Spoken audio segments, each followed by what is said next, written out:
comme je vous l'expliquais tout à l'heure, le périmètre scolaire dépend du conseil municipal. On l'a vu, le nombre d'élèves est stable sur la ville, mais avec de grosses disparités au niveau des écoles.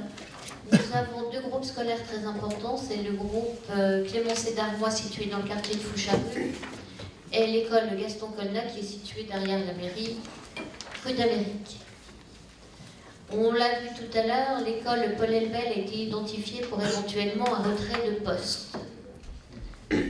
Sur cette école, nous avons fait d'importants travaux puisque nous avons fait l'année dernière, toute la cantine a été refaite. Nous avons aussi créé un parking et je remercie mon collègue parce que les parents, lors du dernier conseil d'école, ont trouvé que c'était vraiment une mise en sécurité des enfants et il est très fréquenté.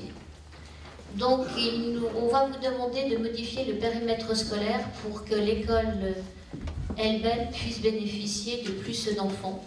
Et on va revenir à l'ancien périmètre scolaire, puisqu'il y a 10 ans, on avait fait une modification inverse. L'école Gaston Colnat perdait des effectifs et on avait retiré des quartiers à l'école Paul Elbel. Donc, il vous est demandé ce soir, on peut avoir la carte s'il vous plaît ?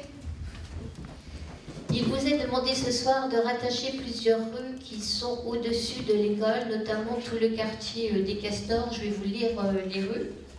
La rue de la Corvée, la rue du Paradis, la rue Yvon Goll, la rue Albert Cuny, la rue des Castors, rue de la Base des Juifs, rue Jussieu, rue du Pré-Fleury, rue Henri Thomas, rue de la Belle Corvée, la rue Saint-Charles jusqu'au numéro 11.